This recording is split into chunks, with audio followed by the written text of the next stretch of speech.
vous invite à vous installer confortablement. Puis donc, mettre le dos en appui, les yeux, vous pouvez fermer les yeux. Souvent, une séance commence par un temps de recentrage, une méditation sur le souffle, de façon de sentir avec quoi on arrive dans la séance. De laisser se calmer tout ce qui peut se calmer, en prenant appui dans la respiration, et tout en laissant la place, de l'espace pour ce qui est présent, même si c'est légèrement inconfortable.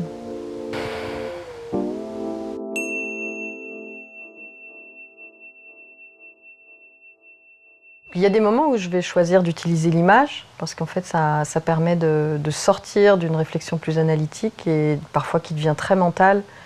Et donc par l'image, on va aller vers quelque chose de plus intuitif. La personne va aller choisir plus avec, on va dire avec son cœur, quelque chose qui lui parle. Et souvent derrière, on arrive à vraiment ouvrir d'autres perspectives, des choses qui n'auraient pas été vues si on avait continué à parler. Qu'est-ce que vous pouvez m'en dire ?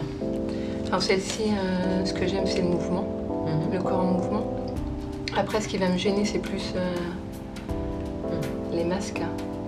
Donc c'est plus un métier avec le corps qui s'exprime.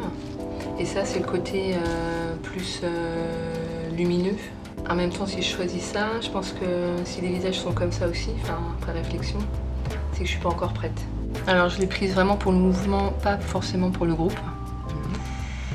Après, je pense que m'inscrire dans un groupe et avec d'autres dans d'autres disciplines, ça m'intéresse. Donc je pense que c'est pas un hasard. Quelque part, j'ai cette envie aussi de pouvoir communiquer avec d'autres, dans d'autres professions.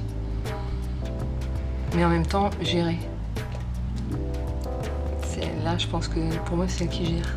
D'accord, ça c'est vous ça. Des personnes viennent me consulter dans des contextes voilà, divers. Par exemple, pour des adultes, des moments de changement de vie, de transition, de blocage, de sentiment d'être un peu enfermé dans des problématiques et d'avoir du mal à retrouver une autre perspective et du plaisir à avancer et de trouver des idées. Pour les adolescents, c'est souvent aussi des temps de clarification, de gestion des émotions, de mise en perspective. Où est-ce que tu en es au niveau scolaire ? Qu'est-ce que tu as pu mettre en place par rapport à ce qu'on avait discuté la dernière fois ?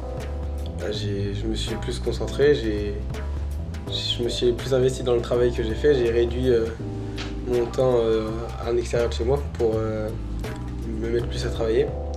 Ça marche un peu mieux. Après, par contre, c'est que la moitié du troisième trimestre, donc on peut pas vraiment savoir où on est encore. Tu arrives à trouver un peu de plaisir dans ce que tu fais ? Et ça plus comme un jeu par rapport à avant. Enfin, je me donne des objectifs de notes, etc. Donc ça... Un défi, quoi. Ça. Voilà, un défi. Globalement, je dirais que la proposition, c'est de réfléchir autrement, de trouver d'autres réponses que ce qui vient spontanément, mentalement, parce que souvent c'est très restreint, très étroit. On s'enferme facilement dans une boîte quand on est en difficulté.